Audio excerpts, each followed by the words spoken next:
Hello and welcome to the Savage Movie Night podcast. Today we are talking all about the 1977 William Friedkin classic Sorcerer.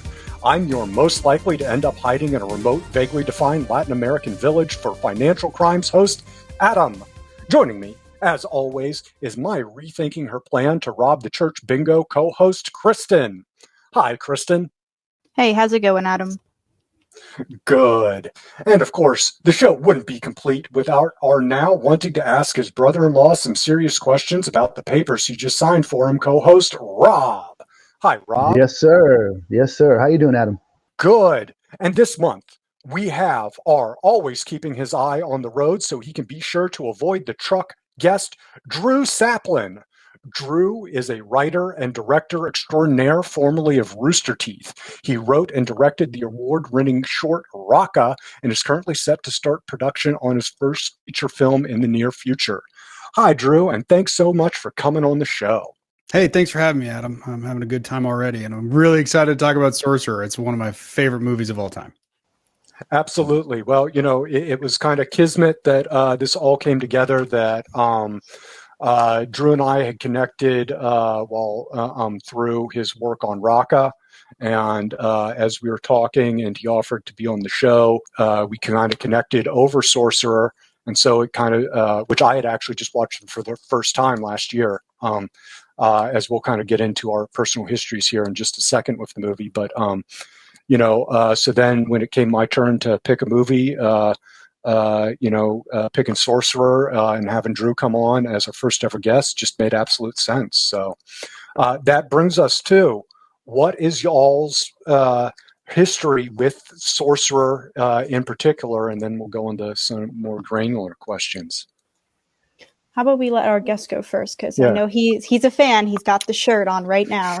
I am wearing a Sorcerer shirt. I've watched it. So my friend Emily Higgins, who's a horror director, she's done 5 features at this point, and she's just a great director in her own right. She does some horror. Turned me on to this movie. We watched it at her house in L.A. She was like, "Have you seen Sorcerer?" I was like, "No. What is that?" And teed me up for it. Watched it at her house. And then I was like, "Oh, you have to see. This is a movie that you have to see in theaters.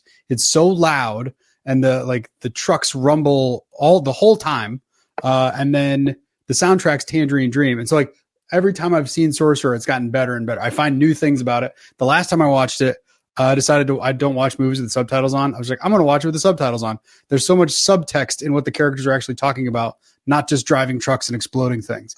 So huge fan of the movie.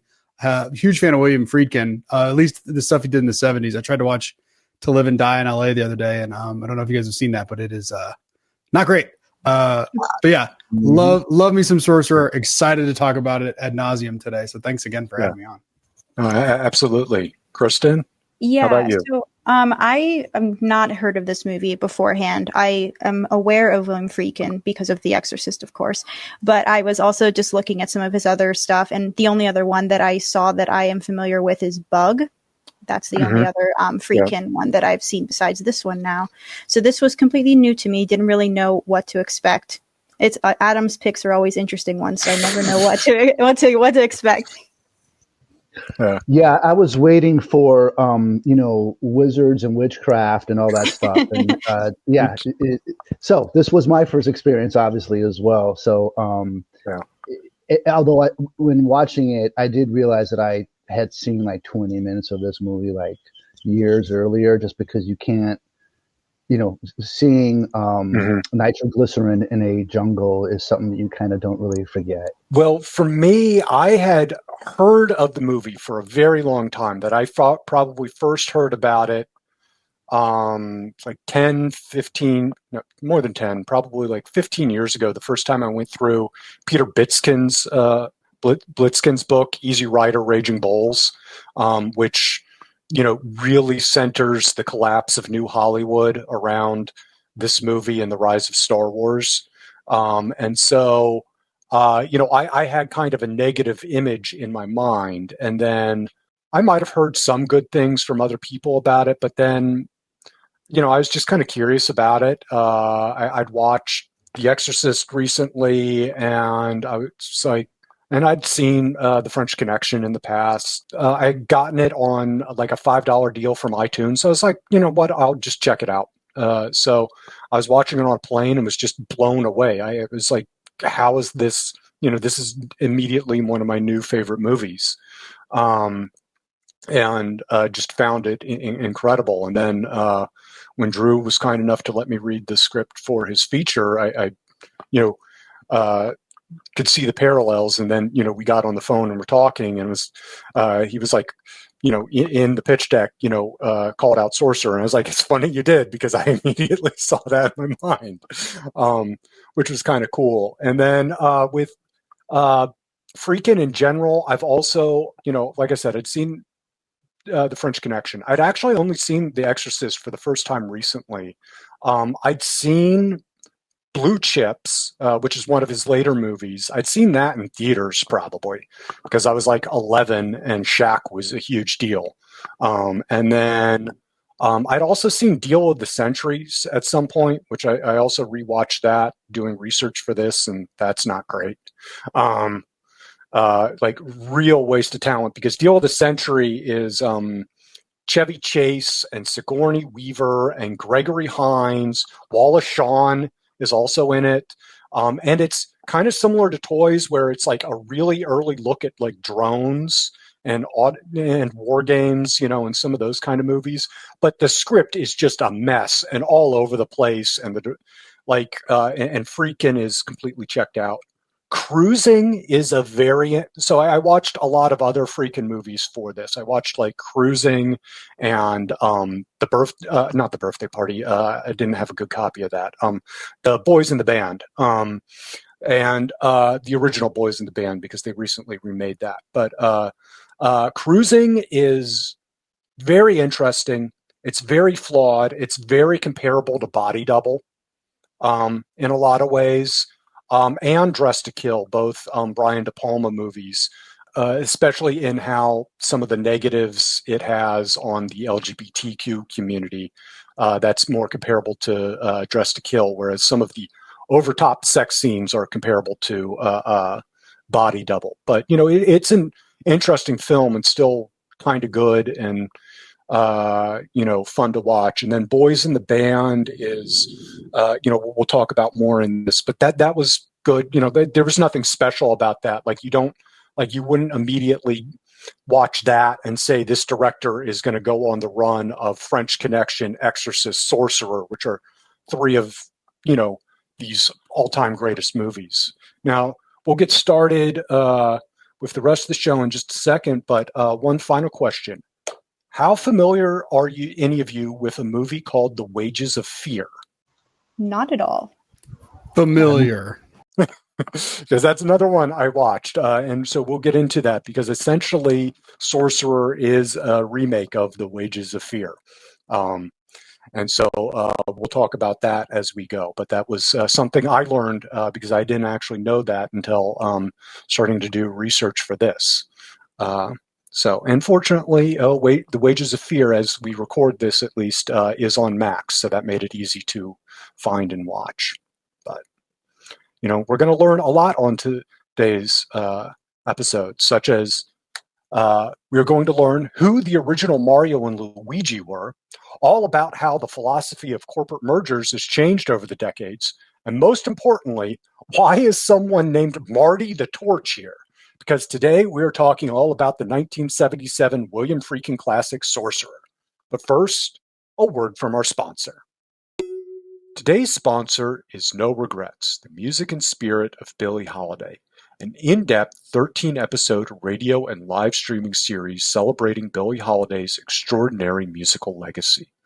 The program explores her early life, groundbreaking singing style, and the powerful impact of Strange Fruit on the civil rights movement. It is produced by the award-winning Steve Robinson and written by NEA Jazz Grandmaster and host of Jazzology, Willard Jenkins. No Regret is narrated by Rhonda Hamilton. The series features interviews with Angela Davis, Cassandra Wilson, Beth Roars, Andromeda Toure, Phil Schaap, Dan Morgenstern, and many more. All episodes of No Regrets, the music and spirit of Billie Holiday, are now ready for you to stream on savagecontent.com/no regrets. That's savagecontent.com/no regrets. William Friedkin was born in 1935 in Chicago to Jewish Ukrainian immigrants. A mediocre student, he got a job in the mailroom at WGN after graduation.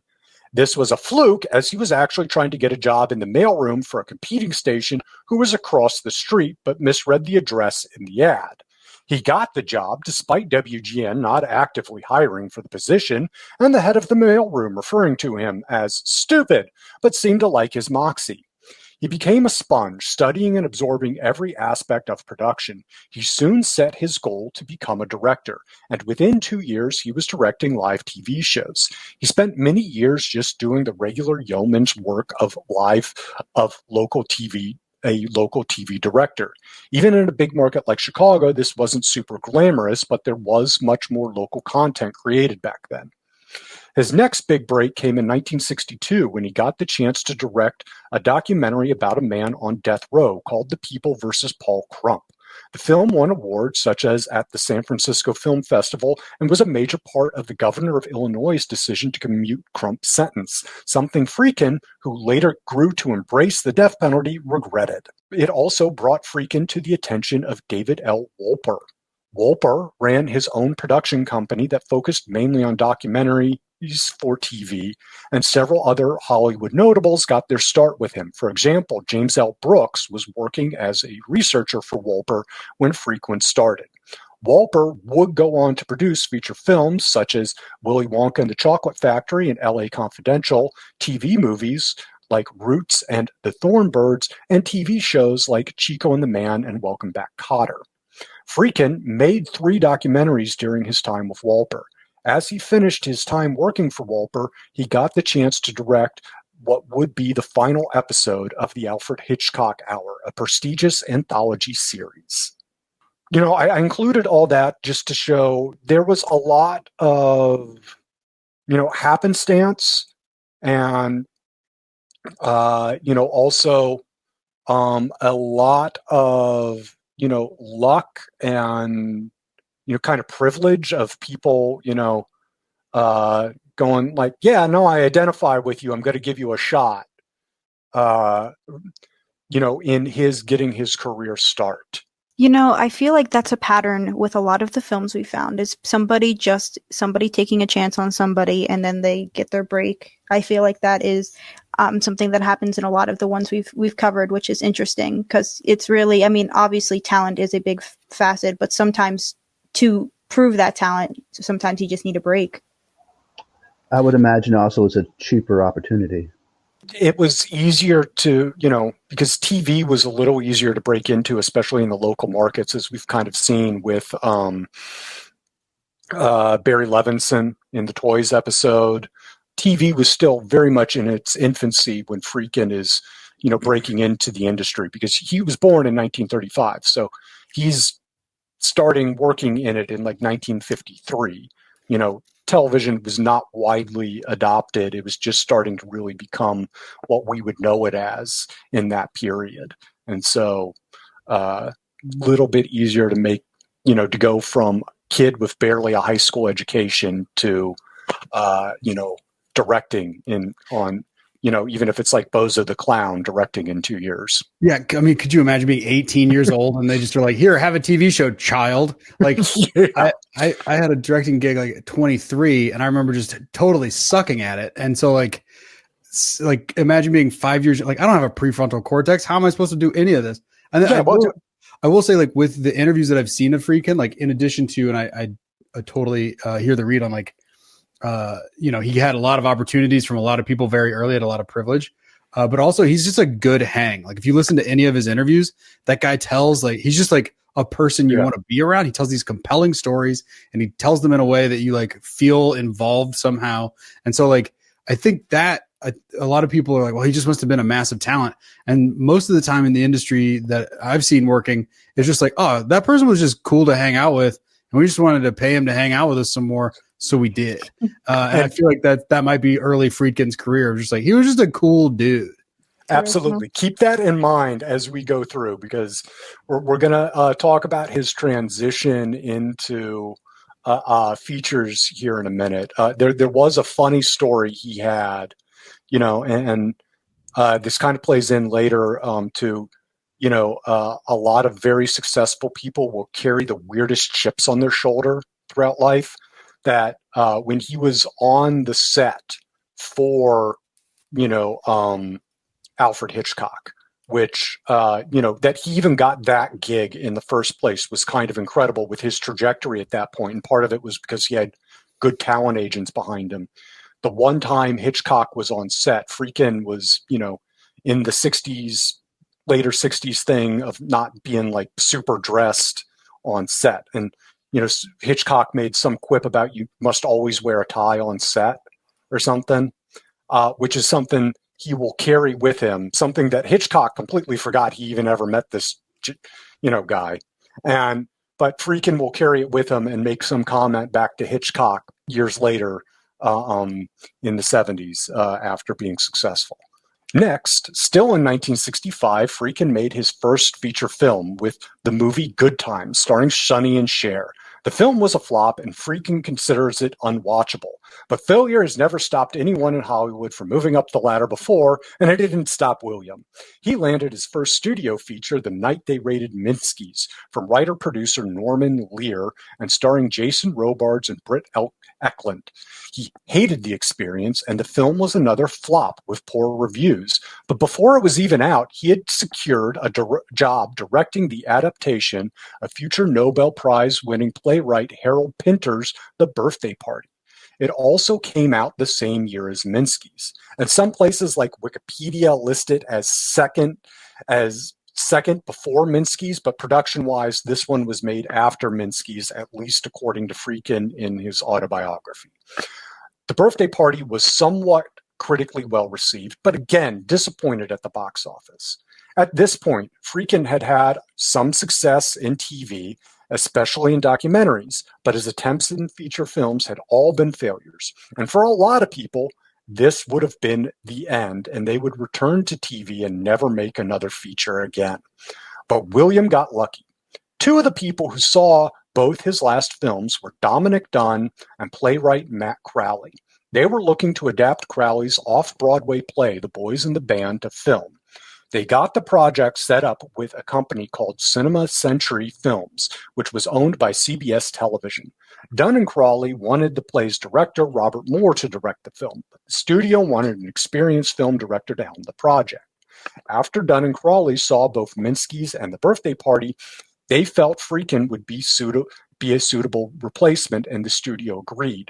The Boys in the Band was a groundbreaking play exploring the relationships and lives of a group of gay men in Manhattan. The subsequent film performed modestly at the box office, but it was a hit with critics. When did that movie come out? I need to look it up, but I want to say like 1969, 1970, something like that. That's awesome that a movie like that came out in this 1970s. It's a very good movie. It's very well done. And I say that as someone who watched it and doesn't love, play movies necessarily. They tend to, kind of be droning and meandering, but this was pretty good. It's like 2 hours. It's pretty tight. It came out in 1970, March, and is a really good examination of what, specifically the male homosexual community was having to go through in the late 1960s as they were, it's post-Stonewall riots, but, so they're just starting to come out of the closet and into open society, but, how some of those struggles went, Right, yeah. I feel like that would be a really interesting film to watch. I'll have to check that one out for sure. Yeah. But it also, just kind of gets into, what we were talking about, continuing to catch breaks. And, I think especially as we go into the next section, Drew's point about being a really good hang will also kind of come into play. But Rob, any thoughts on your end? No, I'm just dying to hear what's coming up next because sounds like a good one. Awesome. All right. Well, the success of the boys in the band was enough to make Friedkin a viable choice for many products. And of course, life is all about the connections we make. William made an important one when he, quote, met Phil D'Antoni in the steam room at Paramount. D'Antoni had produced the movie Bullet starring Steve McQueen, and the two hit it off, becoming friends and looking for a project to do together. Eventually, D'Antoni would call Friedkin with a book to check out called The French Connection. This was the real-life story about a massive, for the time, arrest of heroin smugglers. The film takes place in 1971 because they didn't want to have to deal with the budgets of going retro, but the story itself actually took place in 1961, and the actual French Connection had been dismantled by the time the movie was made. But to modern audiences, regardless of when it takes place, the amounts they're talking about being smuggled pre-Pablo Escobar seem quaint. They're talking like 300 pounds or like 600 pounds hidden in a car. Like it's, and that's like the biggest arrest ever. It's laughable when you talk about like tons being impounded, at a time these days. But the movie eventually got set up at Fox and landed stars Gene Hackman and Roy Scheider. A massive hit with both critics and at the box office, it would go on to win 5 Academy Awards, including Best Picture and Best Director for Friedkin. In a flash, he had gone from a career on the brink of collapse to on top of the world. And it is at those Oscars, while clutching his win for Best Director, that he said to Hitchcock, "How do you like the tie now?" And Hitchcock's like, "I have no clue what you're talking about. Who the hell are you?" Oh my gosh. Never meet your heroes. Well, some of it's just, Friedkin's book came out, where I'm pulling a lot of this stuff from, came out in 2013. And he was definitely more humble, but he still got a massive ego on him. And you could see just how much worse it was going to be in this period, even as he tries to acknowledge that and downplay it. And speaking of egos, now there is an interesting detour into ego and Hollywood politics with Friedkin's involvement with the Directors Company, an imprint partnership with Friedkin, Francis Ford Coppola, and Peter Bogdanovich set up at Paramount, but we don't have time for that. Instead, we need to meet William Peter Blatty. Blatty was an author and screenwriter who, among other things, had worked extensively with Blake Edwards, writing 3 films for the director, including A Shot in the Dark, the first in the Pink Panther series. Edwards had also created the Peter Gunn TV series, which ran for 114 episodes over just 3 seasons, because TV back then was nuts, having wrapped in 1961. In 1967, he was seeking to make a movie of Peter Gunn, and Blatty was involved as the screenwriter at the time. They began talking with various directors and eventually spoke with Friedkin, who in 67 is still between Good Times and Minsky's and desperate for work. Be it over honesty or ego, he gave an honest opinion that the script sucked, which it probably did, as the project never actually happens. A Peter Gunn movie was made with Edwards directing, but a completely different script. And Edwards got very mad and, told Friedkin to, go screw himself or whatever, and sent him out. But Blatty, who was also there, followed Friedkin out and thanked him for his honesty, and the two sparked a connection. Shortly after, Blatty decided to stop working with Edwards to focus on a project he had had in mind for almost 2 decades that would be about faith and good and evil, a novel called The Exorcist. Initially met with indifference upon publication, the book became a bestseller after the author mesmerized audiences with his appearance promoting it on the Dick Cavett Show. Initially, the studio didn't want Friedkin, and Friedkin was reluctant as well, having not read the book. Friedkin read the book while doing the press for the French Connection and became enamored with the project. The studio decided Friedkin was the right choice around the time he was handed a gold statue of a man. The film, in many ways, was an even bigger hit than The French Connection. While it only took home 2 Oscars, it had 10 nominations compared to French's 7, and made over $400 million at the box office, over $2.75 billion adjusted for inflation in 2025. At this point, there is no one in Hollywood, not Francis Ford Coppola, not Steven Spielberg, not Peter Bogdanovich, bigger than William Friedkin. And the only question was what his next big hit would be. Man, if you're of a certain age, that movie defined what, like, your basis of what evil means to you. Mm-hmm. It's too scary. Right? I'm too afraid to watch it again. I've only watched it the one time, and then it's too real. It's the special effects are. I'm glad we have CGI now to make everything look a lot faker, because that girl walking backwards down the stairs is too much. Honestly, the book is really scary too. Like, I read the book a couple years ago. The audiobook for it, like, there are some parts that I was like, oh, it's giving me chills just like listening to it. Like, they did a really good job. Just like movie and book are both phenomenal. Oof. Well, and, you talk about, like, thank goodness for CGI at points. Thank goodness for Ellen Burstyn, because, talk about, Friedkin being obsessive, doing anything it will take to get what he wants on screen. He wasn't getting the right reaction out of Burstyn at one point. It's one of the scenes where she had to be hooked up to a harness and, like, pulled backward, and he felt like the stunt people weren't doing it hard enough. So he had him, like, go super hardcore and ended up cracking Ellen's spine, disc in Ellen's spine. Insane.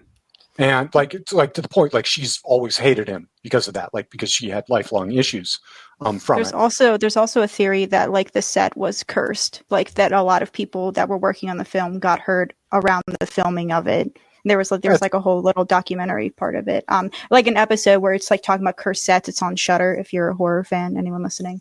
But yeah, it was really interesting just getting into some of the weird coincidences, not coincidences, that happened on set while they were filming that, because it's like Rob said, it has just such, like, evil inside of it. So it's crazy. But it's also just so well done. I rewatched, as part of my doing way too much for every episode. I rewatched it, as part of, just getting into the Friedkin mode. And there really is something about the 3-film run of Friedkin in the 70s, because you can see some traces and elements of it. Like The Boys in the Band, there wasn't much to, pick up from, since it's a play movie, but you still see some elements of it in, like, Cruising later on, but by, like, Deal of the Century, and even and later on, like, most of that really interesting filmmaking is gone, and he's just going through it. But we'll talk about that as we get to it. That and not to forget, as great as The Exorcist is, let's also not sleep on The French Connection. That is also just an incredible movie if you've never seen it.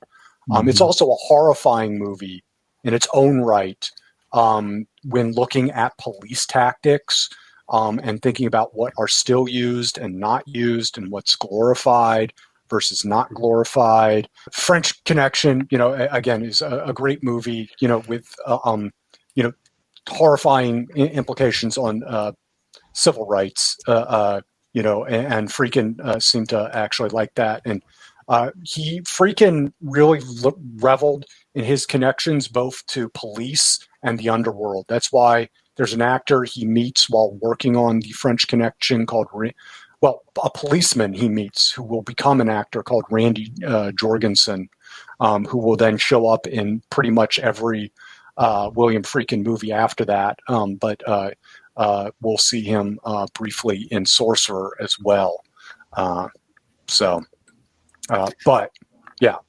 Just incredible 2 films. Also, the French Connection, all of the car stuff was stolen. They didn't do any sort of road closure for any of it. No, so that's a misconception. It is. Okay. Yeah, Please no, educate me. I would love to hear it. No, because there was like one little bit where they did do it without road closure, but then a majority of it is like that big chase scene with the L. A lot of that is actually with road closure. Okay. And but there is like improvisation in it as well, because like there was one point where the timing was off, and so like a car backing up actually hit Hackman's car when it wasn't supposed to. You know, is this all in the book? The Friedkin connection. The Friedkin connection, which I listened to, and it's read by William Friedkin. So you get, his voice, which is kind of like there's a Trumpian quality to how he talks. It's not quite Trump, but every time I tried to find myself doing an impression, I found it veering a little too much into that. So I'm not going to try it right now. But he talks about. I know everybody. Everybody loved my Werner Herzog and Klaus Kinski's. Everybody's just Adam. Adam loves his own impression. Yes. Well, no, Rob liked it because he liked how much I enjoyed doing it to annoy you. Exactly. That was the best part, laughing at himself. It's very much a sibling kind of thing of, one sibling encouraging another sibling to do something that's going to annoy the third one. So very good. Obviously, with any autobiography, you're going to take it with a grain of salt, and it's helpful to keep in mind that, it was written in 2013,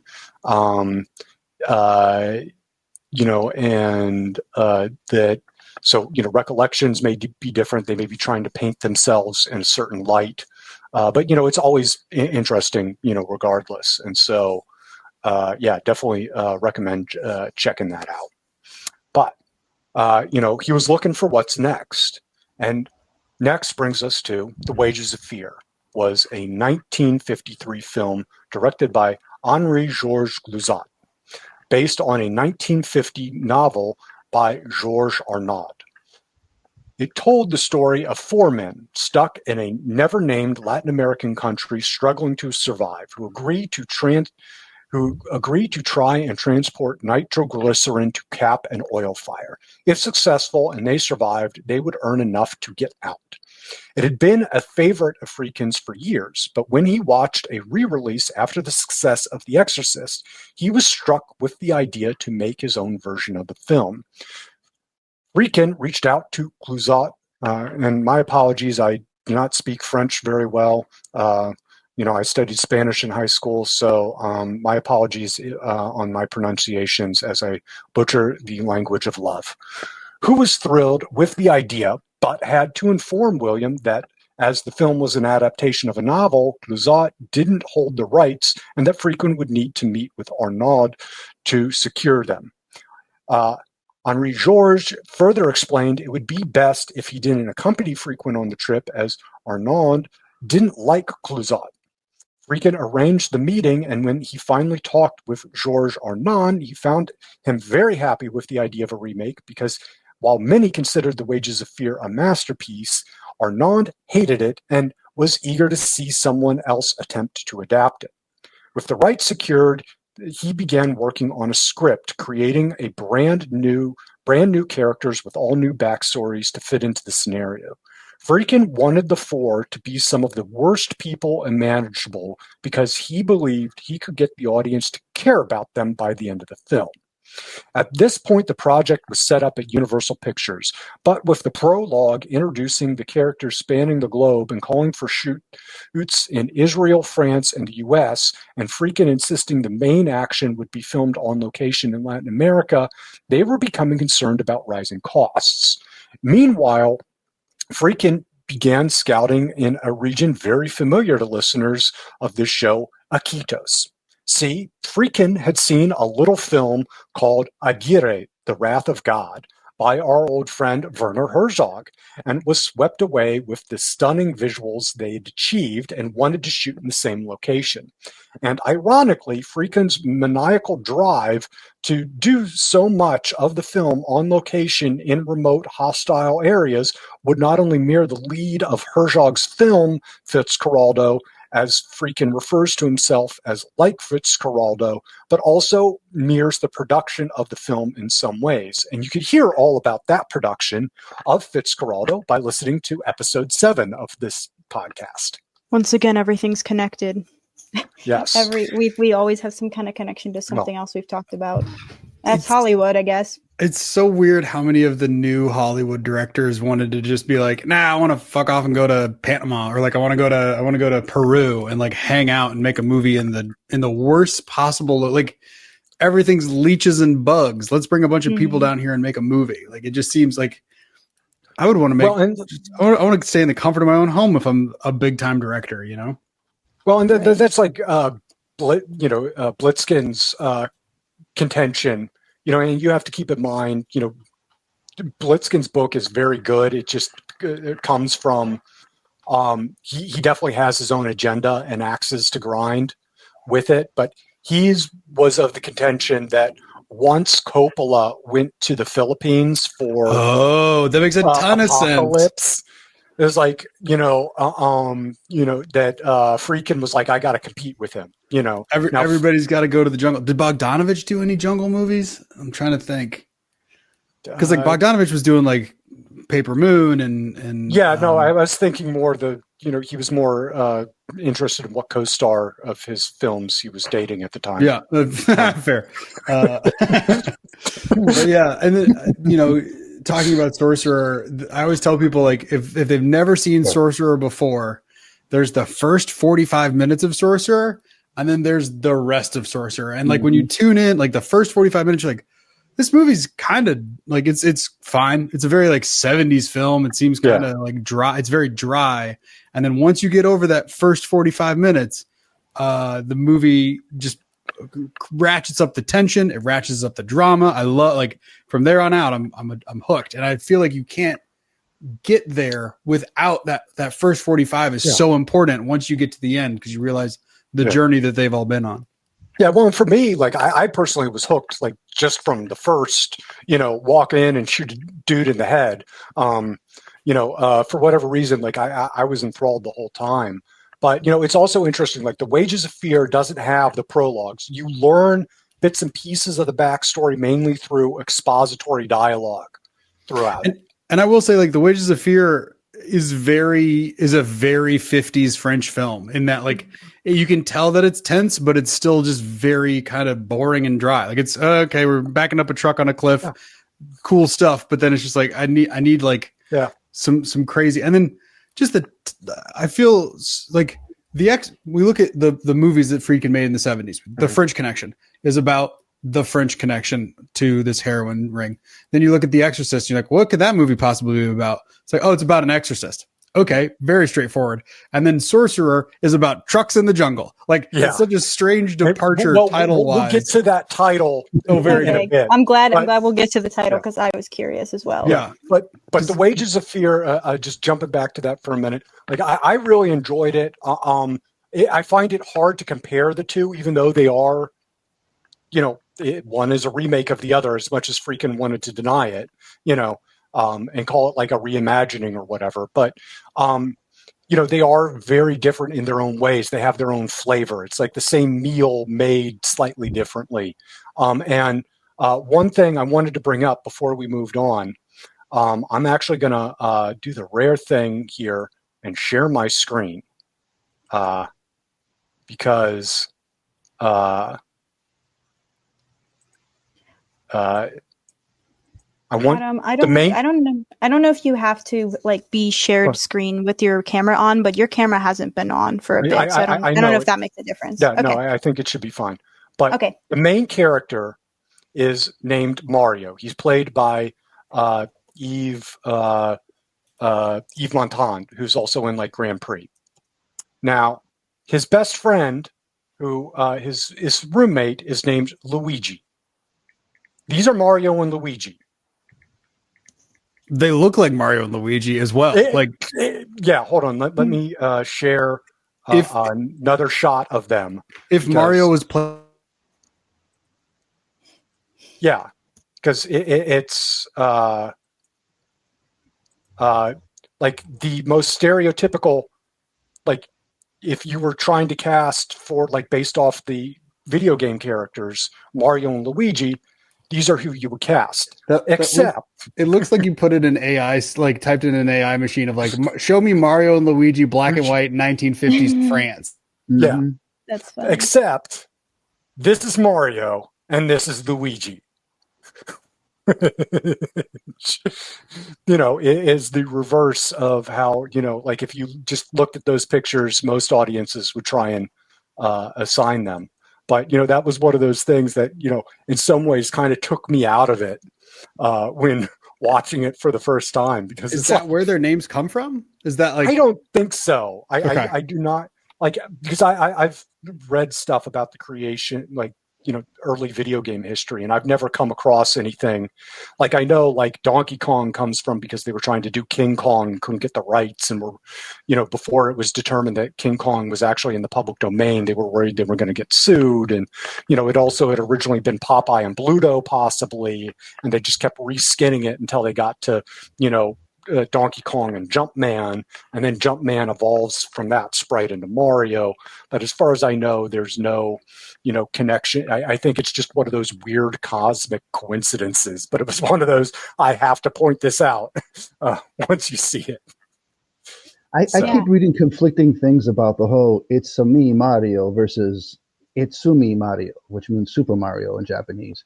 Anyways, that's a little side controversy. And like the whole history of like how Mario was voiced, because like it started with, you know, the original U.S. voice was Captain Lou Albano in the Super Mario Super Show. Oh, right. And then they had another guy who was doing a voice kind of similar in the Super Mario 3 and the Super Mario World cartoons also, you know, around the same, just after Captain Lou. And then they went to Charles Martinet in the 90s, you know, which gave us the "It's a me, Mario" kind of stereotype, you know, where he's less Brooklyn, more like stereotypical Italian. Well, then who's, because he retired, who's the new Mario? Do we know who the new Mario is? I have not kept up with that. It sounds like it might be you, Adam, based on that impersonation just now. Are you the new Mario? I was laughing because I was going to say Chris Pratt, because isn't that who voices in that new movie? Yeah. But I want Adam to staple rubber bands to his cheeks. That would be great. Let me tell you something, brother. You know, we got to go fight Hulk Hogan and Cyndi Lauper. You know, with Rowdy Piper. You're only backing your case for being the new voice of Mario. Exactly. I'm going to start a petition. You don't know. One of the few things you don't know about me is I'm actually a massive wrestling fan. Oh, nice. And so, you know, grew up with all that. I actually attended WrestleMania 10 in person. I still have the commemorative chairs here in my house. But so doing wrestler impressions is something that comes very naturally to me. And actually, as we go on, another professional wrestler's name might show up.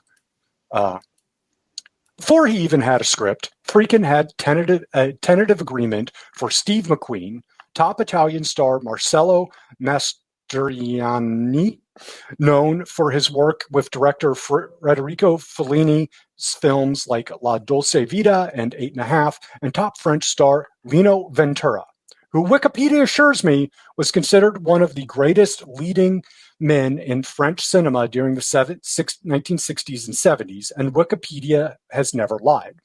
Incidentally, while no relation to Jesse the Body Ventura or why the Body chose the Ventura last name, Lino Ventura was apparently a professional wrestler in France before an injury ended his career and he entered acting. Anyway, back to the story. Now, with a script and locations in mind, Friedkin went back to McQueen. McQueen loved the script. He just had one problem. Much like Jack Nicholson with Fitzcarraldo later, he didn't want to go to Ecuador. For Nicholson, the reason may have been the Lakers, but for McQueen, it was he had just married actress Ally McGraw and was unwilling to leave her to go on a long remote shoot. Friedkin was adamant that it had to be Ecuador. Keep in mind how insistent on Ecuador specifically he is to see how that matches up with the final location. McQueen asked Friedkin to write a part for her into the script. But Friedkin was adamant that there were no parts for chicks in the film because it was a real guy story about manly men dealing with masculine men things, and chicks would just get in the way or something like that. Finally, McQueen suggested maybe McGraw could be an associate producer, so she would have a reason to be on the set with him. And again, Friedkin was adamant that he didn't want any unneeded people on the set who weren't working. To his later regret, because of arrogance, as he later said, Friedkin refused all compromise and McQueen walked away from the project.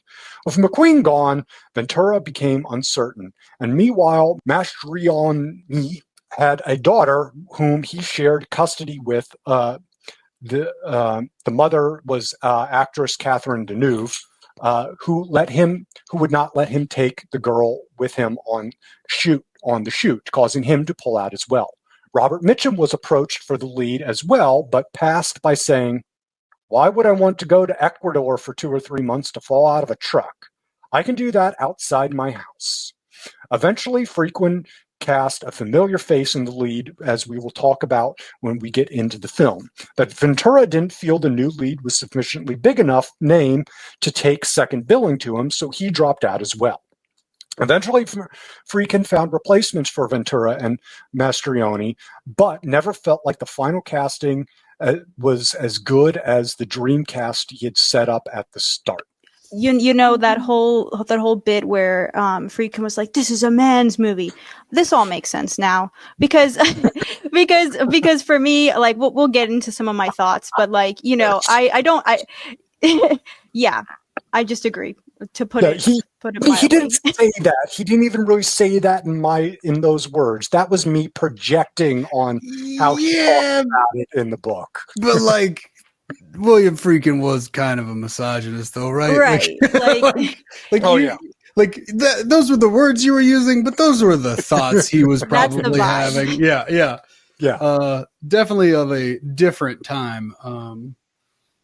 I will say the portrayal of the French guy's wife in Sorcerer. I don't know anybody's character names. I can't do a single character name in anything.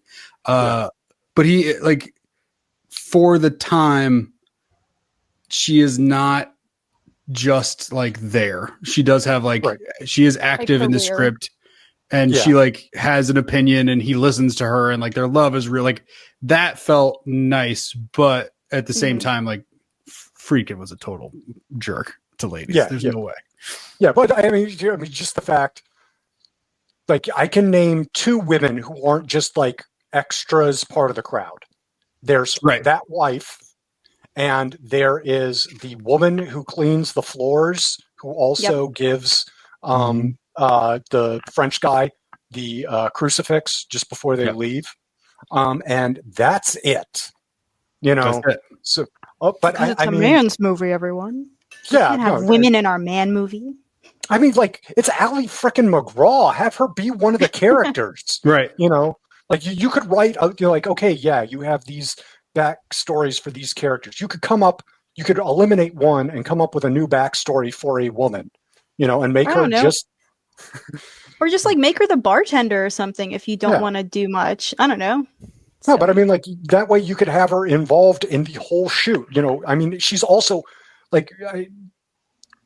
Kristen, you have to remember, Ali McGraw was a huge star on the level of Steve McQueen. It would be adding another huge star to your film. Why not? It's only good, right?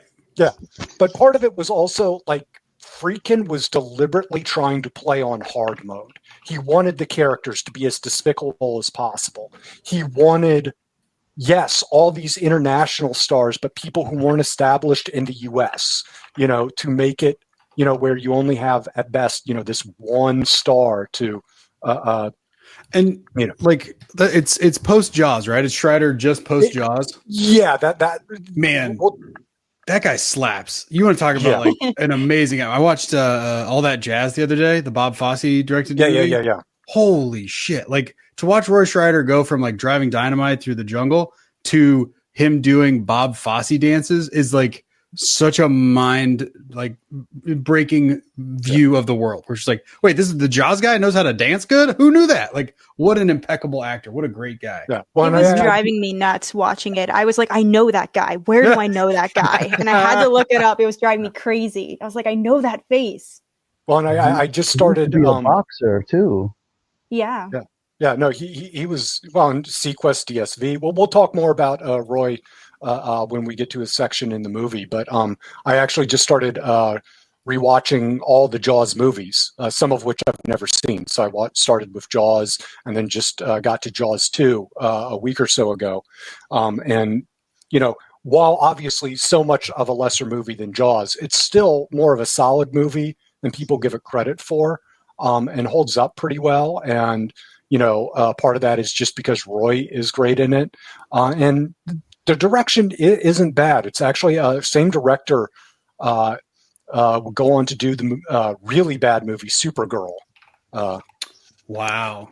Yeah, which I didn't even realize until after I started watching Jaws too. But one other thing about this whole lack of women, or at least in places where they could be better utilized, I think that men, when they're behaving badly, tend to act even worse when there's no women around. Like it's another layer of just I don't know, bad. I don't know how else to put it, but that's an observation. So that's an interesting observation too. Yeah, Lord well, of the and Flies, anyone? Yeah, well, and some of it's also like you see part of like the two things they have Roy Scheider, like spoilers, that they have Roy Scheider's character kind of fixating on, we'll talk about in part 2, is he's staring at a picture of a woman with a Coca-Cola bottle. And they clearly make it clear that he is fixated on just as much on the woman as he is, and the Coca-Cola bottle equally, because of what the different things they represent. But, you need to have then that lack of women for him to be able to obsess over the woman, in the picture. Right. But now, remember all the times Friedkin had insisted it had to shoot in Ecuador, even in ruining preferred casting choices over it. Good. Keep that in mind.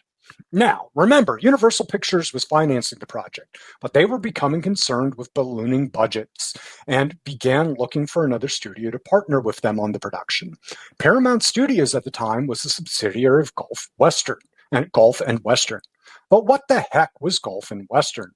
It was a massively heavily diversified conglomerate founded by industrialist Charlie Bluhdorn.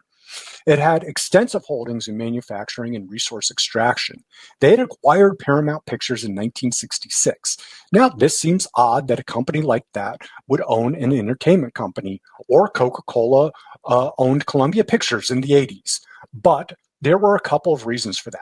One, regulators frowned on vertical mergers within an industry. So when a company wanted to grow beyond just trying to be successful in their field, they would look to other industries for mergers. The other reason they were favored was it was felt that a heavily diversified company could weather any economic storm.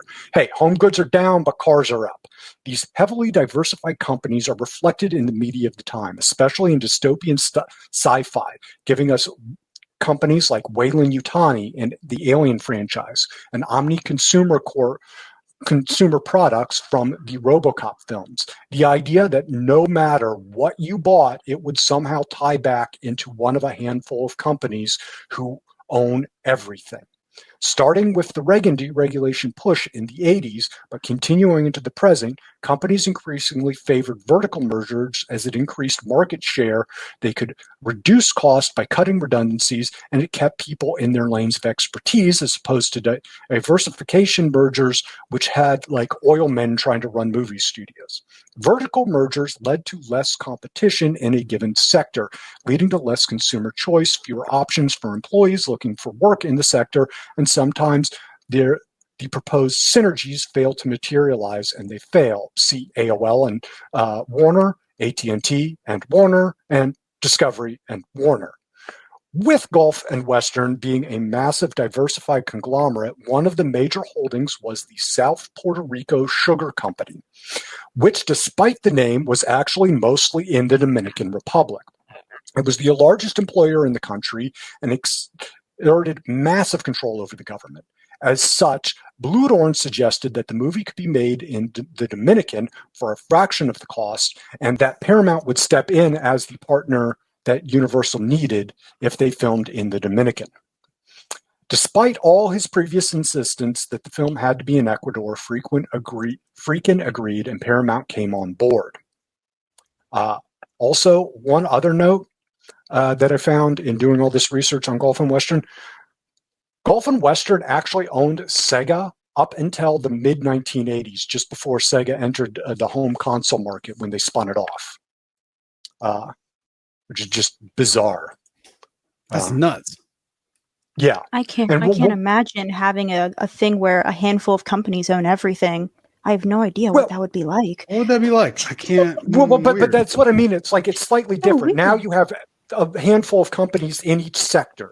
So, that you've got like McDonald's, Wendy's, and Burger King in fast food, and you've got, Google and, Apple and, Amazon in these other sectors. But it's not like when you buy a bag of potato chips that, the Lay's company is also eventually several rungs up owned by, Amazon or whatever, that it's slightly different, but yeah, but that's also just like, especially when you watch these older films, you always see a Gulf and Western company or some sort of Gulf and Western stuff with the Paramount logo. And so, I thought that was a fun, somewhat relevant little rabbit hole to dive in. Very, very Apple Plus, Amazon Prime of them. Yeah. Yes. Okay, you can, that'll be interesting to see what happens with the James Bond franchise now that Amazon has taken full control. Oh, yeah, the broccoli's left. I can't imagine what's going to happen. I'm so curious. Well, I would be their friend if they just made James Bond Jr. cartoon show available to stream. That was a thing? You never watched that? No, I never watched it. That was a thing in the 90s. It ran like 13 episodes. They had toys. I've actually got the one of the toys on my mantle downstairs. But it was like James Bond's nephew is at boarding school with like all these, like Q's great grandson and all these people who tie back into the spy world, and he's fighting like all the legacy characters. Look it up. It's great. The theme song is awesome. It looks like the Burger King kids grown up. Like I don't know. Oh yeah. Well, and also in the 90s, but like that, they look exactly like that. Possibly the most racist depiction of Dr. No. Oh no! Oh, Dr. No. Yeah, which is kind of saying something.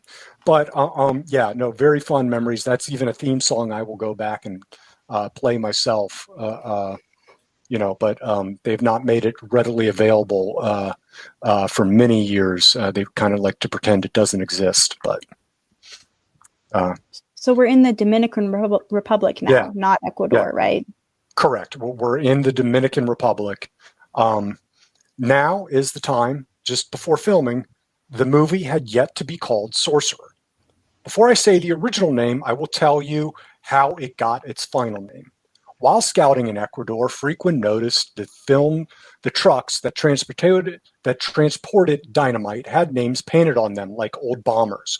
One in particular stuck with him, Lazarus in Spanish, Lazaro. And so he had the name painted on one of the two trucks for the movie. He then was listening to the Miles Davis album Sorcerer and decided that would be a good name for the other truck, but in French. So Sorcerer. Then he got the bright idea to name the whole movie Sorcerer, as he said, quote, an intentional but ill-advised reference to The Exorcist. So, what was the original name of the movie that no one said, why don't we just go back to that? Ballbreaker, which might work in 2025, but in 1970 caused executives to ask, are you insane? that makes even less sense than Sorcerer. Because like the name of the truck, but like, are they going to name one of the trucks Ball Breaker? I can't. Well, I think Ball Breaker, though, I think was meant to describe like the activity they're doing is a ball breaker. Man, what a ridiculous.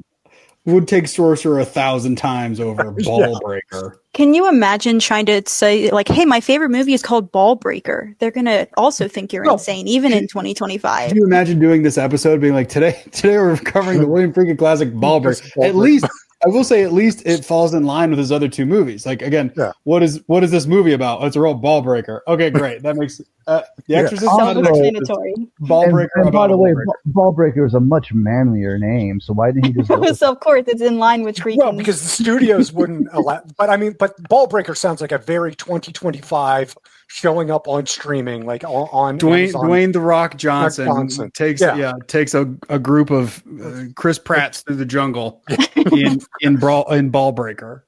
And we could have, regionalized El Brawl Breaker, El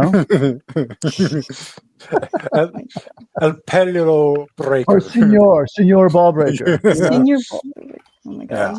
So, filming began in France on April 6, 1976, with a budget of around $20 million. They filmed three of the four prologues before moving to the Dominican for the bulk of the remaining filming. Issues with the cinematographer caused Friedkin to fire him and hire a replacement mid-shoot. Never a good sign for production. The crew was also suffering, dealing with issues like food poisoning, gonorrhea, and malaria. Nearly half went to the hospital or ended up being sent home. In addition, Friedkin's longtime line producer, whom he credits with keeping The Exorcist together, had to quit the production abruptly as his wife back in the States was threatening to divorce him if he didn't return. There were also issues with key sequences. One major scene required a massive tree to be exploded, but when the effects to set it off didn't work, and the tree remained intact. This all happened when Bludorn was visiting the set, having flown in by helicopter with others in tow, only to leave disappointed. Worse, the team didn't think they had enough explosives to clear the tree. In desperation, Friedkin reached out to a former arsonist that he had connected with thanks to Jimmy Breslin. He got Marvin the Torch on a plane and was able to blow up the tree and get the shot. One of the biggest sequences required the trucks to drive over a bridge spanning a raging river with 12 feet deep water. To get the shot, they built a bridge in the right location with a perfect, dangerous river. The construction took 3 months at a cost of $1 million. But as construction of the bridge proceeded, the water level of the river began dropping, to the bafflement of any expert they consulted and to Friedkin's horror. By the time the bridge was complete, the river was dry, and desperate, they scouted locations in Mexico and found one that matched. Feeling he had no choice to achieve his vision, they dismantled the bridge to reassemble it at the new location. Only for the same thing to happen. The river kept lowering. This time, the explanation was simple. It rained and the river was high in the summer rainy season, but they were now in late fall, and it had passed. While trying to figure out what to do, Friedkin also had to quickly send a dozen crew members home and have them replaced. The reason? An undercover Federale agent was working as a local crew member and informed Friedkin that they would be arrested for drug charges if they did not. Eventually, they diverted a nearby river to help fake the flow and brought in an artificial rain machine to be able to finish the bridge scenes, although the artificial rain machine used drainage water, again risking the health of all involved. The whole scene now cost over $3 million. While in Mexico, they also filmed the final prologue. This is the section with the bridge that in the book he refers to himself as Fitzcarraldo, by the way.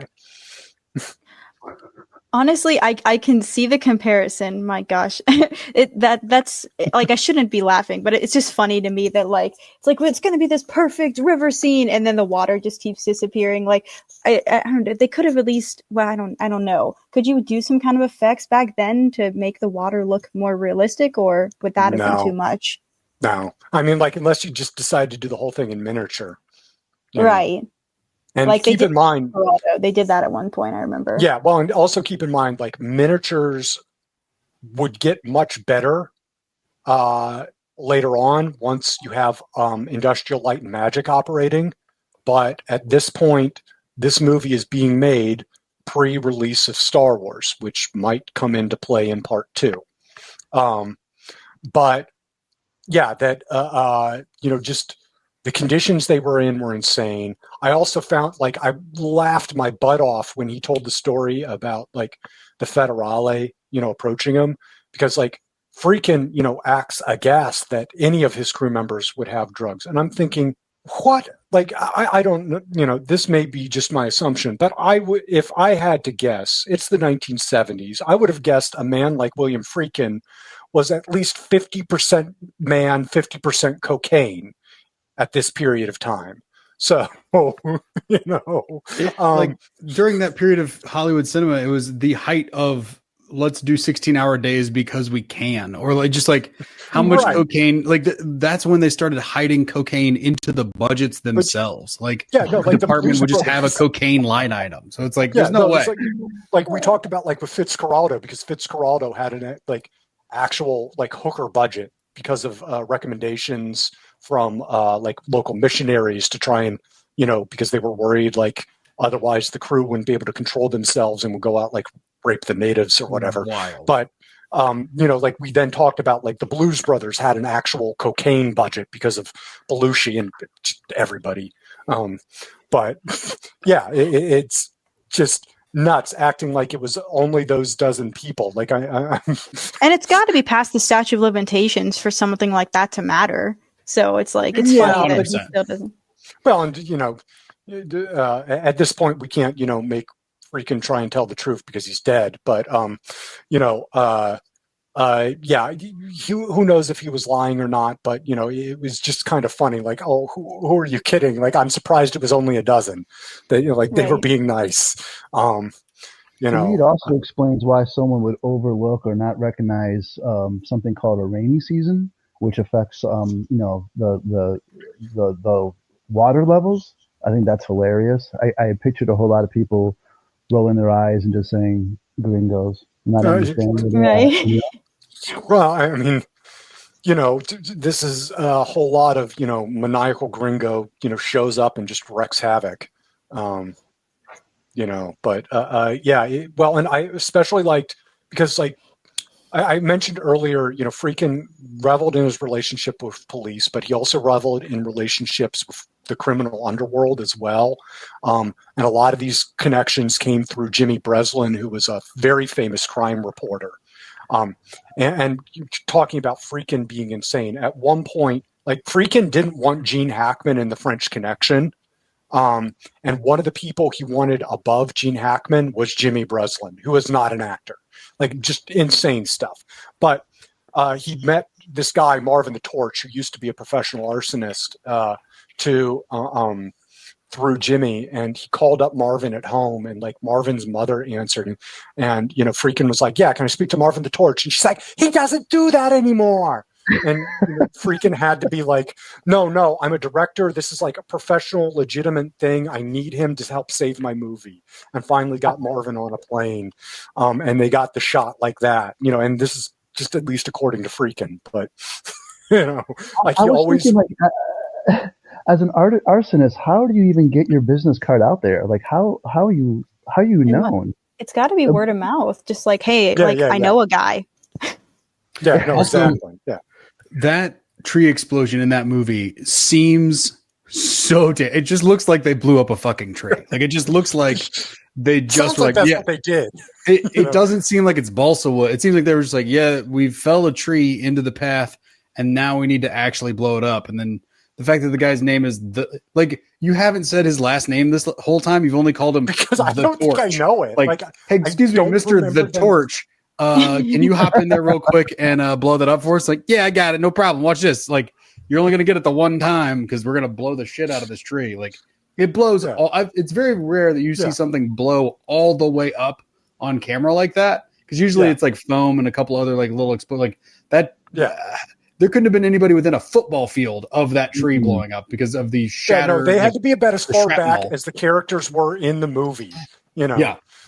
That that it's weird how often these directors are like, yeah, no, I know films aren't real, but we have to do everything for real. Like, getting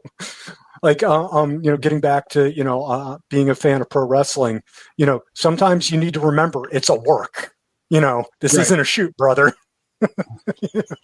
It's like I respect the commitment to like make it as realistic as possible, but yeah, sometimes it's like at the expense of the people involved, and that always makes me feel kind of icky. I mean, Texas Chainsaw Massacre is another big one like that, where the people are just miserable because they were like, we've got to make it as real as possible. You've got to be sweating just like them, and it's like, yeah, but they're gonna pass out. Like, oh my gosh. And there have been so many films like Sorcerer or other films like the Texas Chainsaw Massacre that have done a great job and still taken care of people. Like one could argue that Poltergeist is not nearly as scary, but it's still like a classic.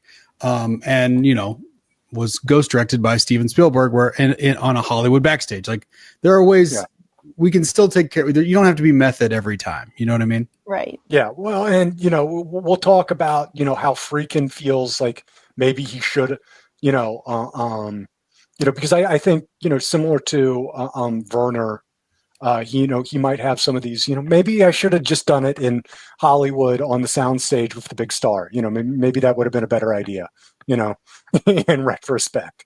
But, we'll see.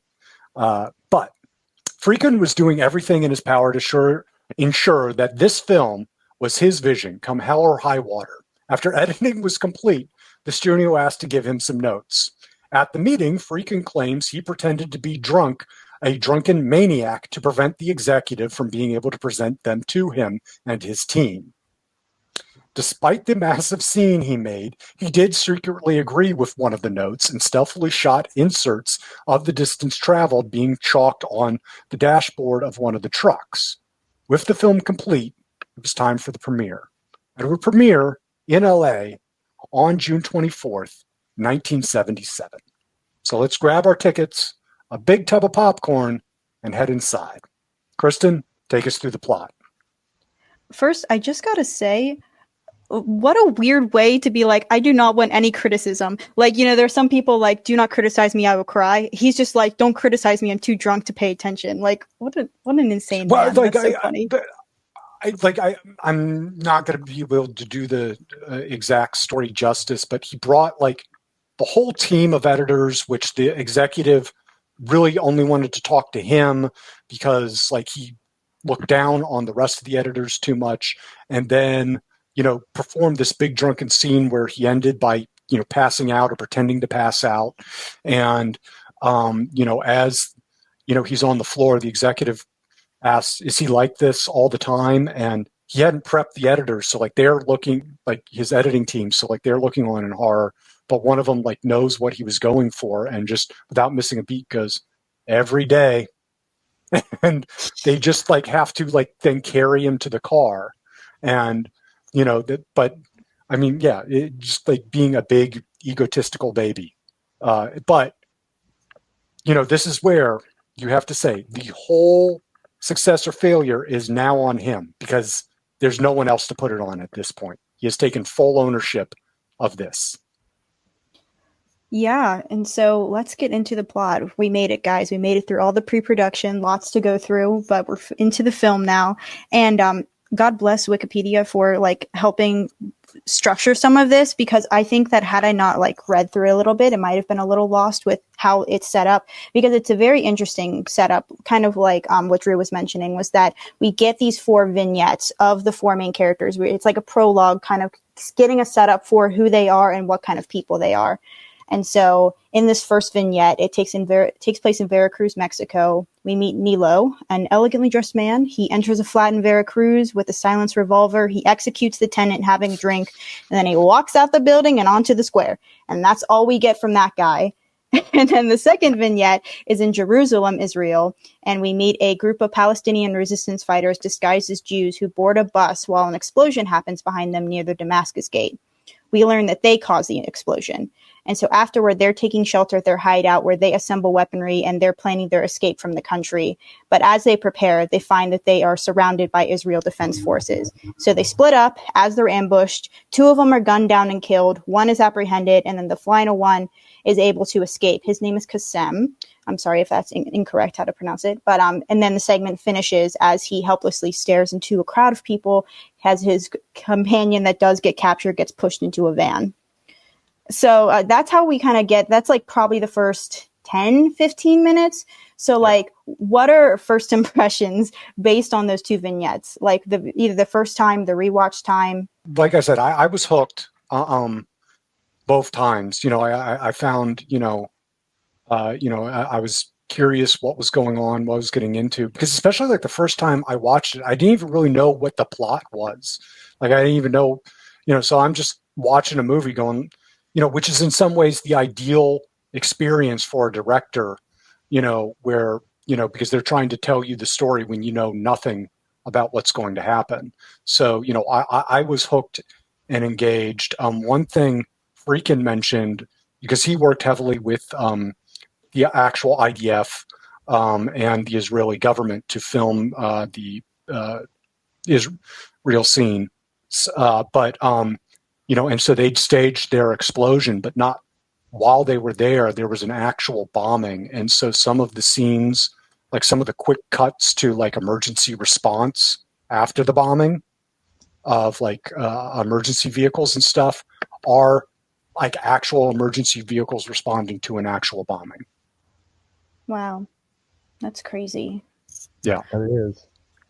I think because he has a pretty good background in documentary, like there was never a time where he wasn't looking for a moment to capture or to create a maze for rats to run in, right? Like they're like putting people in these dangerous situations, because then the performance that you get is actual genuine fear or genuine scared, and then that becomes more believable for an audience. I think ethically using as an artist, using people's fear as paint is gross.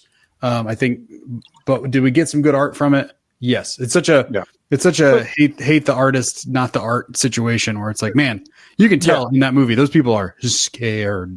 Mm-hmm. Yeah. It's just such a real thing, that, regardless of, where you stand on the whole Palestine-Israel situation, just as a regular everyday citizen, that's a terrifying thing to have to live with every day, A couple quick notes about some of the characters that are in those first 2 scenes. I mean, the first one that you mentioned, Kristen Nilo, is played by Francisco Rabal. Rabal is a Spanish actor. He had a huge amount of films and TV roles, like over 200, mostly between 1942 and 2001. He received numerous accolades. He won the Cannes Film Festival for Best Actor Award and the Goya Award for Best Actor. He actually was the first choice to play the antagonist named Alain Chernier in the 71 film, the French Connection. But mistakenly, his staff hired the wrong Spanish actor, thinking they were hiring him. They hired a guy named Fernando Rey. So that's kind of, that's kind of funny and a lost opportunity. Yeah, well, that was where Friedkin, as much as he didn't like, his Dreamcast falling apart, he did like the chance to finally work with Rabal, because like when they were casting for that part in the French Connection, they were like, who would be great? I can't remember at this point what movie it was he was in, but the guy from this movie. And it was a movie I think both Rabal and Ray were in. And so the person thought, Friedkin meant that one, but not the other, just got it wrong. It's a very 70s story, of talking about, of like trying to identify different actors, like without the internet and stuff. Right. Right. And then Kasim, the survivor, if you will, from the second scene, he's played by an actor who goes from what I understand just by one, kind of like Sting, one name. Mononym. Amadou. Amadou is his name. Now I'll tell you first of all, real quick. I personally thought that like something about his eyes and his eye contact made him very intriguing. He was a guy I wanted to know more about. It was a character I wanted to know more about. But anyways, he is best known with his association with the director Claude Lelouch, who he shot a number of films. I think it was about 7 films, including like one of the more popular ones. I do not know how to speak French, so I cannot say. I'm gonna tear this up. Le Proper del, what is that, homie? Home? I don't know. I wish I knew. I don't. I know that was a popular one. If you will, Home. And he also played a number of roles in spaghetti westerns. My Buddy Goes West, and several American productions outside of the Sorcerer, including Ronin and Escape to Victory. Yeah, and Ronin is, an all-time favorite for me. I saw that in theaters and have loved that ever since. Like that is one of the great all-time, and Kristen, to your point, great all-time guy movies. But although there's a little more female presence in Ronin, but Amadou is one of the only original casting choices that is the only original casting choice, because he originally cast all these 4 parts, and we talked about how all the other 3 fell through. Amadou is the only one who made it through all the way. Now, the funny thing is, Friedkin keeps referring to him as a kid, as a young guy, as a kid. Guess how old he is when they start filming? 85. Close. Kristen is a little closer. He is 41. He is my age. How old was Friedkin? Like, he had to have been in his late 40s. Friedkin was like just a little bit older. I mean, like they were about the same age. But that's also the same thing. Like a little prior to Sorcerer, maybe around like Exorcist or something. Like when he's already in his late 30s, he's referring to himself as like, I was just a dumb kid. And some of that's, the perspective of being, like at the time he was writing this, he was nearly 80. So I kind of get that, I get, even like if you live to be 100, you'll look back at being at like 95. It's like, I was a dumb kid. I didn't know anything. But at the same time, you got to at a certain point stop calling people in their 40s youths, Compared to the other guys, though, in the film, he's the youngest looking one. Yeah, he definitely has a youthful appearance. He's also the youngest, actually, but that also gets into Amadou, to his credit, does age more closer to how modern people age as opposed to the rest of the cast, which age the way people in the 70s aged. He's a non-smoker. Yeah. So it's interesting for me because from watching the first 2 vignettes, I was it kind of felt like a puzzle to me, because I was like, okay, we've got this story and this story. What are we doing here? What's the connection? Like, how are they going to connect? And from the first 2, I didn't quite know yet. But as the 3rd and 4th vignette kind of happened, I started to kind of put a better picture in perspective. So let's get into the 3rd one. Where we meet our 3rd character, Victor Manzone. It takes place in Paris, France, by the way. So he is discussing a nonfiction book that his wife is editing from a soldier who second guesses his duties while in battle. And Victor discovers an anniversary gift from his wife in the bathroom, and it's a watch with a special dedication that says, "In the 10th year of forever." And so after that, he heads to work, where he has a meeting with the president of the Paris Stock Exchange, and he's accused of fraud. He is given 24 hours to provide collateral so that charges can be dropped and for him to avoid jail time. So he rushes to go meet his business partner and brother-in-law, Pascal, and they fight over the situation because Pascal wrote the letter that got them into the mess. And so Victor insists that Pascal has to contact his father for financial assistance because his father would never let his own son go to jail. So in the next scene, Victor is dining with his wife and one of their friends in this very glamorous restaurant. And while eating, he receives a message from a butler that Pascal is waiting outside. And he learns that Pascal's father has refused to help them. But Victor is adamant that they have to try again, that they can't have this happen. And so he walks his partner back to the car like, yeah, buddy, go and talk to your dad. Like, one more time, you have to do this. And Victor walks away, and then he hears this gunshot and he looks back, and Pascal has committed suicide. And faced with this impending doom, realizing that he's cooked now that the guy who had a connection is gone, he decides he's going to leave both his wife and the country. It's like what's crazy for me is like from watching these, because you're kind of just like, they're just little bits of a person's life, but it feels like it covers like a good amount of their life. So I paused, I think, after the third or fourth one, and I was like, how has it only been a half an hour? I feel like I've been watching a whole life, like a whole person's life for like an hour plus. So that was really interesting to me. Like how you, like, I think with this third one, especially, like it sucked me in a little bit more, where I was surprised at how little of the runtime had gone through. Yeah. No, literally all four together, like you're only at the 25-minute mark. I timed it when I was doing the second watch through. That's what, like this film to me, just flies by, but it's like these are perfect little like mise en scène, like little storytelling, like just perfect little short films, about each character, and they tell you so much about each character while having to do so little. Like Nilo, you know exactly who he is when he just goes in and shoots a dude in the head. You know exactly who Kasim is, and then, Victor, he's, this arrogant kind of scummy, scheming guy, and so you're getting, why each one might be down on their luck. And, to Friedkin's point earlier, you're,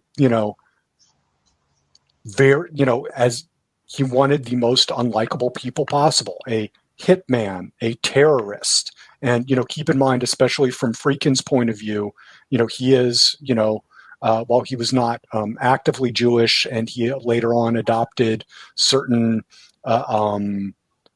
Christian or Catholic beliefs, if not, truly converting, but, especially, influenced by his friend, William Peter Blatty, and his experience with The Exorcist, but, he was still, ethnically Jewish. And, so, that's especially where, the Jewish being Palestinian to him, is like the worst kind of, person you could possibly be. And then, a person who, does financial crimes, a fraudster of that level. And, because the other thing to keep in mind is like when you're meeting Victor, you're seeing some of the most opulent, like French rooms, like with gold leafing and, just like, most over the top, French art, interior decorating, architectural touches of, high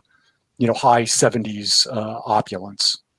Yeah, you see a dish there that's escargot, and you could just a fine dining, whatnot.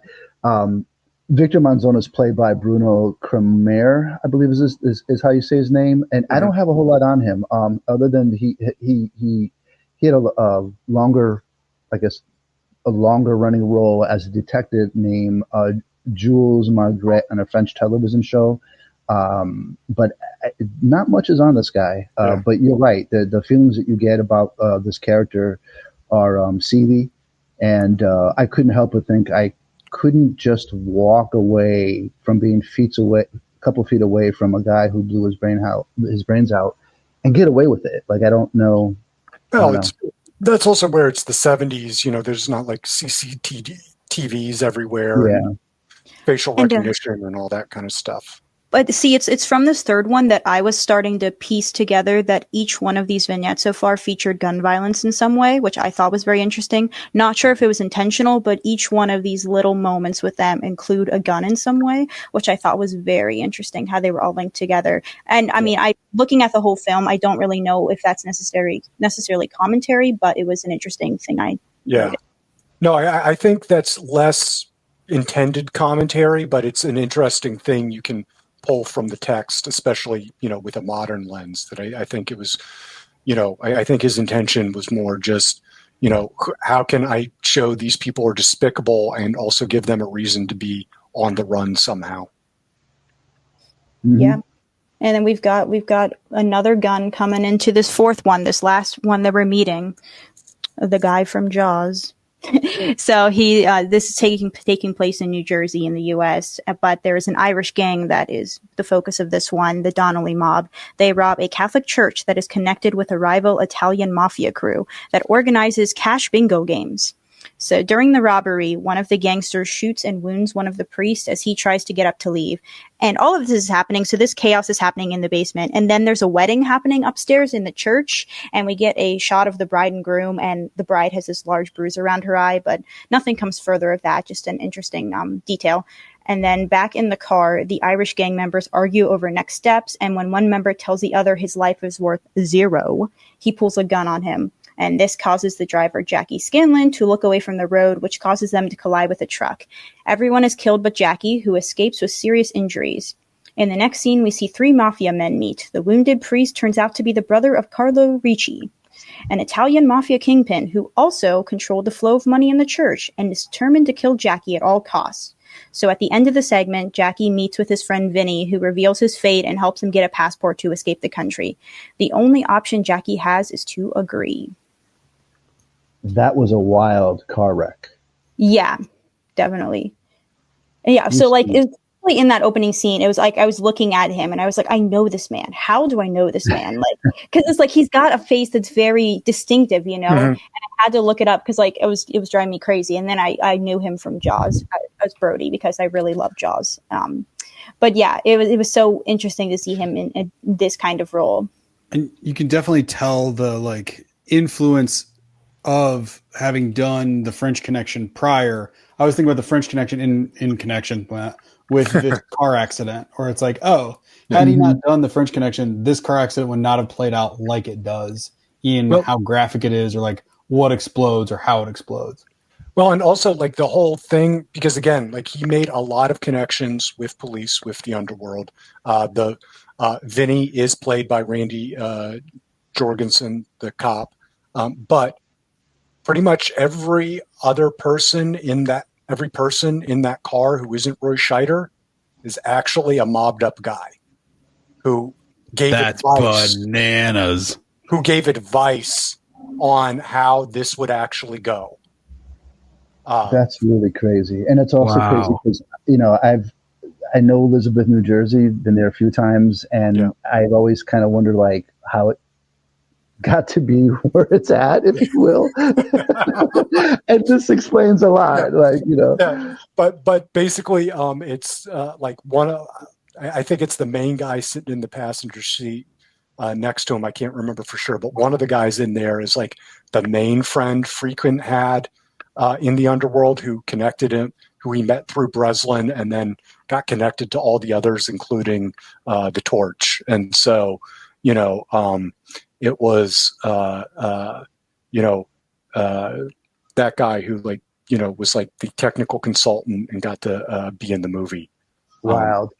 Well, Kristen, you're right. Yes, Jackie Scanlon is played by Roy Scheider, who is also Martin Brody in Jaws, Cloudy, Rousseau in The French Connection.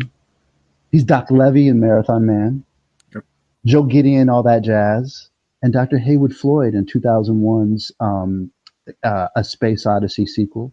Yeah, which is 2010, which was directed by Peter Hymas. Oh, okay. He was nominated for 2 Academy Awards, 1 Golden Globe, and 1 BAFTA. And before, like I said earlier, before acting, he was in the Air Force and also had a brief stint as an amateur boxer. 11-1 record, 6 knockouts. That's a man. Yeah. No, he was awesome. He was also on a TV show in the 90s called Sequest DSV, which was like a Star Trek ripoff in Under the Ocean with a talking dolphin and Jonathan Brandis, who was practically a talking dolphin. And then, he was also in some great stuff. Like there was a great HBO movie with Liev Schreiber about the making of Citizen Kane called RKO 281. And Scheider plays the head of RKO Studios. And then one of his later roles was in the Punisher movie with Thomas Jane and John Travolta.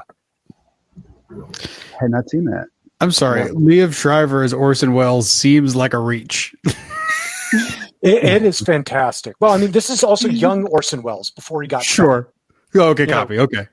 Yeah. Because, you think, like, if you ever see pictures from him, like, it's actually, like, really dead on. He was a babe. You're right. He was a babe when he was younger.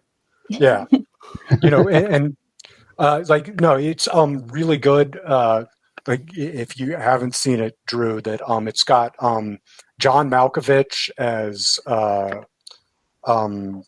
Mankiewicz. It's got James Cromwell as Hearst, and All bangers.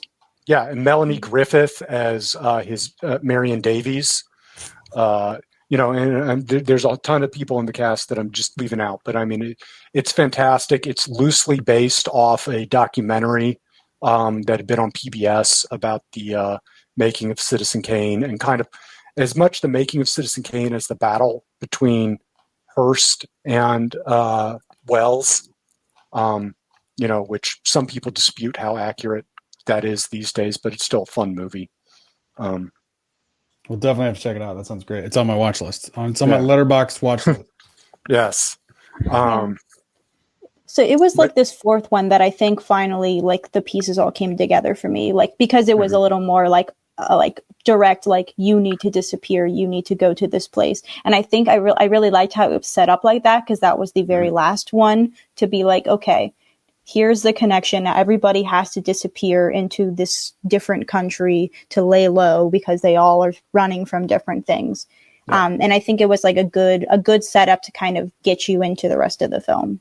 Well, and it's a bold choice to not introduce your main character, because Jackie is going to become our main character, until like 15, 20 minutes into the movie. Especially like when we were talking about like this movie doesn't have a ton of star power in the US outside of Scheider. And even Scheider, as much as we're gushing about him, was never a huge box office draw, even with the success of Jaws, that he was in big movies, but his name on the marquee has never been a big draw.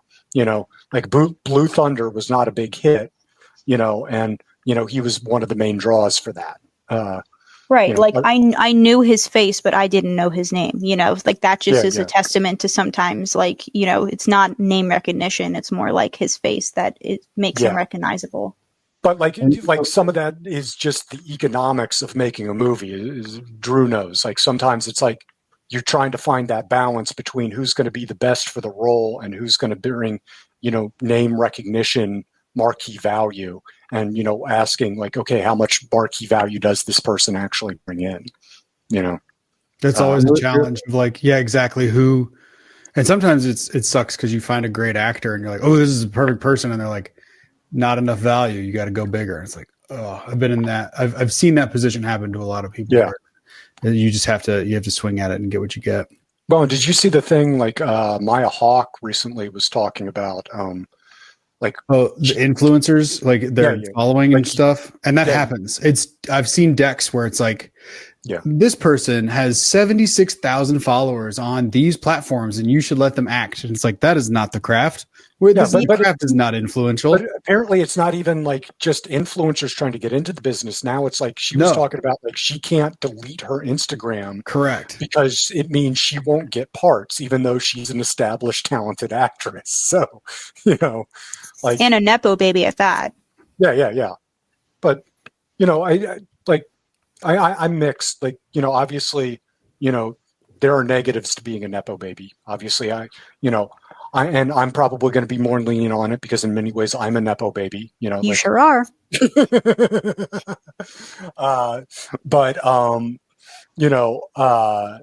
Well, Kristen, I prefer to describe myself as a fail son. I think that's more proper title. Whatever floats your boat, man. You come up with your own resume. But Nepo baby, just because I prefer to use the Nepo baby label when it's someone who hasn't demonstrated a reason for being there other than the nepotism, that like with Maya Hawke or someone like Jack Quaid or numerous others, Margaret Qualley, you can go on and on, or even Jamie Lee Curtis if you want to go back farther, that they have demonstrated that they deserve to be at the table, even if they got a help, even if they got a booster seat to get there initially, I think, that Maya Hawke was the person to raise that, doesn't, change the validity that, if you're talking about, trying to use someone's following on social media to equate to their bankability at the box office. I think that's starting to get, a little losing sight of the big picture. Right. Yeah. But yeah, very interesting. Kristen, to your point, I thought, like you said, this is really where you see the final, you really get where they're going with it. And, as we'll see when we go into part 2, how it all really comes together. But, I so far, 30 minutes into the movie, I'm a big fan. I don't know about y'all. I think that because of a couple of the scenes from the first 4 vignettes, you're starting to notice a style of showing action scenes and sudden camera jerk movements that are, when you first watch it, it almost looks kind of amateur, and then it's intentional, and then it's a style of delivering, like it's a style, it's a film style. And sometimes, like I a few times that I watched in the beginning, thought like, are they achieving the goal that is meant to be achieved here, or because it looks weird at first, but then it's kind of like what Drew was saying, and both the way the film is shot and also the way the plot doesn't kind of make sense in the beginning, but then it does later on. Things start to come together. And one thing I will say, I think by now you also start to get another element, and this is a part that really brings me in a lot, is I think by now you're starting to get some of that Tangerine Dream feel to the soundtrack here, and how music is used. It definitely, like, my ears immediately perked up when I started hearing the synths. And those synths go on to affect the next 15, 20 years of filmmaking, if not more. Yeah. I feel. I just want the vinyl. I just want to get yes, which it's funny. I looked it up. They reissued it, or maybe it was the first time, but it's available. It came out, I think, in 2012. This is your chance. Oh, thank God. Yeah. No. Yeah. No. It's like to both your guys' point. I think that synth soundtrack sound is almost most associated with, like John Carpenter or Giorgio Moroder. Moroder. But this is, slightly predates them using some of that synth heavy stuff. So, and I think Tarantino gets an influence from this as well. Oh, definitely. I mean, Tarantino is so very obvious where he gets his influences from.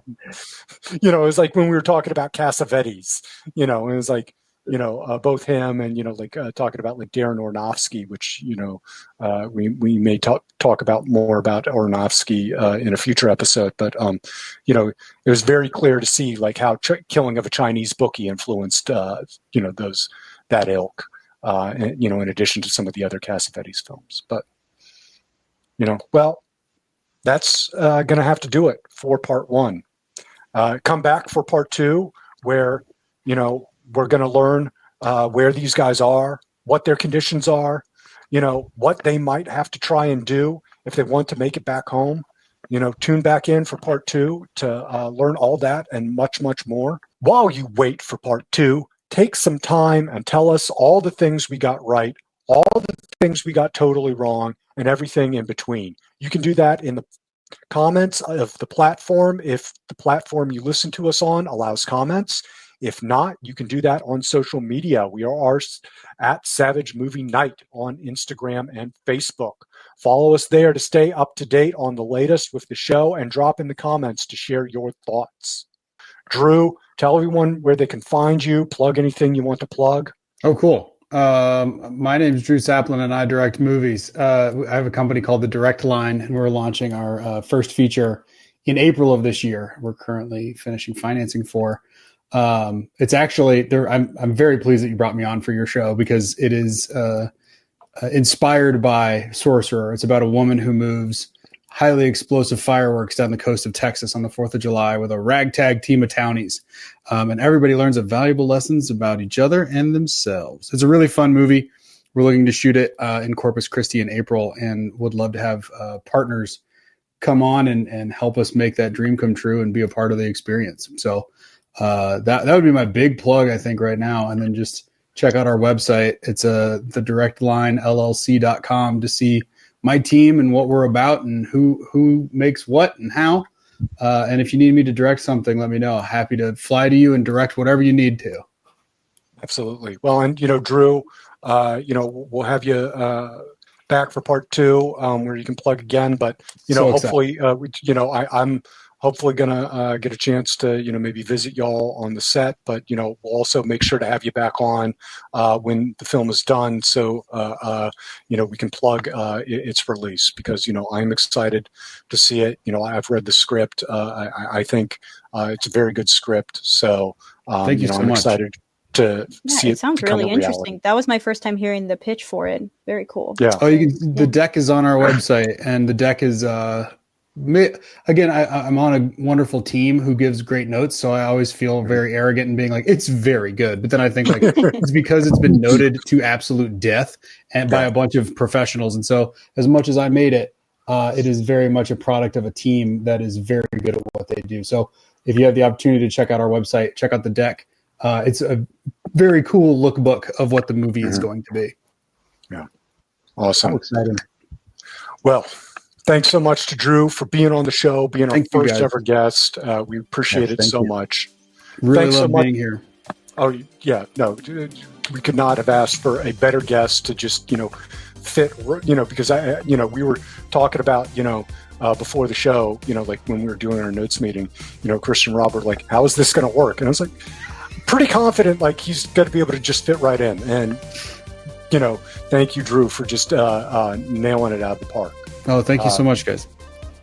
Yeah. Thank you so much to our editor, Javi, and the entire Savage Content team. Thanks so much to my co-hosts, Rob and Kristen. Thanks so much to our sponsor, No Regrets, the music and spirit of Billie Holiday. And most importantly, thanks so much to all of you for listening. Please give us 5 stars and leave us a review wherever you get your podcasts. If you're watching on YouTube, give us a like, a follow, ring the bell, drop in the comments, all the good YouTube things. I've been your host, Adam, and we'll see you next time on the Savage Movie Night Podcast.